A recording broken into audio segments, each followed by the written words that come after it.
That's what Carl Jung said in 1944. And nearly 80 years later, he's still right. Maybe now more than ever. Why do we distract ourselves so endlessly? Why do we chase money, fame, dopamine hits, all while avoiding that quiet, uncomfortable thing lurking just beneath the surface? Today we're going to talk about why we avoid ourselves and how this avoidance is shaping everything, from anxiety to burnout, from identity crises to digital addictions. If you've ever wondered why you feel off or why you can't stop scrolling, this episode is for you. Let's explore the uncomfortable but liberating truth of Jung's wisdom. Jung wasn't just being poetic when he said people avoid their souls. He meant it literally. To Jung, the soul isn't some fluffy spiritual term. It's your true self, the whole of you. Your fears, your desires, your dark impulses, everything you're afraid to admit you are. He called this the shadow, the part of you you've repressed, buried, denied. Facing the soul means confronting the shadow, and it's terrifying. So what do people do instead? They do anything else. Even things that are harmful, addictive, or meaningless, just to avoid that confrontation. Sound familiar? Let's bring this to 2025. Modern avoidance, the soul in the age of distraction. Look around. We have more tools than ever to not face ourselves. Social media, curated realities, endless scrolling. Workaholism, 70-hour weeks to avoid the silence. Consumerism, filling closets while emptying meaning. Toxic positivity, smiling through depression, spiritual bypassing. Addiction, substances, porn, gambling, validation. We're not lacking connection, we're drowning in distraction. And behind it all is that same ancient fear Jung described. What if we looked inward and didn't like what we saw? The fear of the mirror. Why do we avoid our soul? Because the soul is a mirror. It shows us our contradictions. It reminds us of past traumas. It reveals our guilt, jealousy, shame, and suppressed rage. It makes us admit that we are not always who we pretend to be. Jung wrote that one does not become enlightened by imagining figures of light, but by making the darkness conscious. But our culture is addicted to light.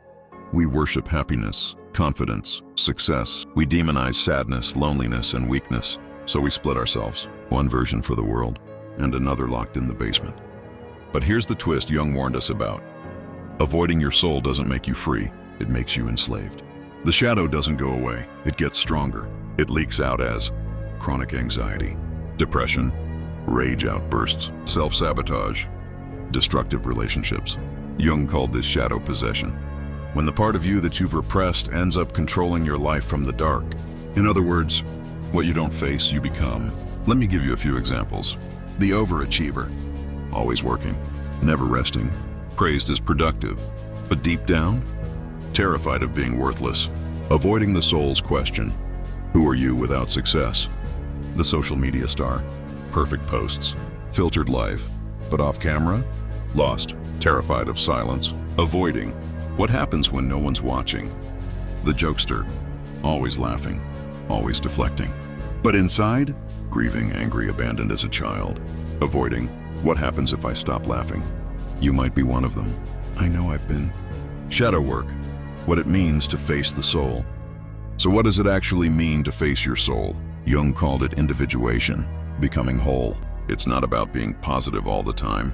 It's about integration, owning your shadow, not letting it run the show, not hiding behind masks. Ask yourself, what do I avoid thinking about? What emotions do I suppress? Who am I when nobody's watching? The answers are the beginning of the journey. The modern obstacle, noise. Here's the hard part. Our world is designed to keep you from going inward. Algorithms are built to distract. Marketing thrives on insecurity. Culture idolizes performance, not authenticity. But Jung didn't leave us hopeless. He gave us a roadmap. Silence, create it, even 10 minutes a day. Journaling, write your darkest thoughts. Don't edit, dreams, pay attention. They're your subconscious speaking. Therapy, find a safe container to explore the soul. Shadow dialogues, talk with your fears. Don't run. It's not easy, but it's the only way to become whole. What happens when you face the soul? Now here's the beautiful part. When you stop avoiding, you stop fragmenting. You stop needing constant distraction. You stop fearing quiet. You stop performing. You start feeling alive again. Because your energy is no longer wasted in repression. You discover that the parts of you you feared are also the source of your power.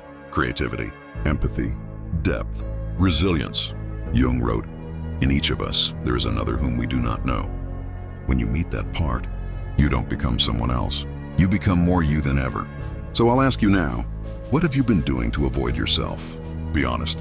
Work, scroll, sex, achievements, perfectionism, and more importantly, what is it you're afraid to see? Jung's quote isn't just a warning, it's a call to stop running, to look in the mirror, to meet your shadow, and to reclaim your soul. You don't have to have it all figured out, but you do have to begin. If this resonated with you, don't just like this video. Reflect on it. Comment below. What's one thing you're now willing to face? Share this with someone stuck in their own distractions. And subscribe for more deep dives into the unconscious, the shadow, and the self. This channel isn't just about psychology. It's about your awakening. I'll leave you with this.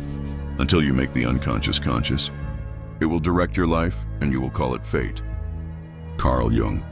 See you in the next one. And remember, facing yourself is the bravest thing you'll ever do.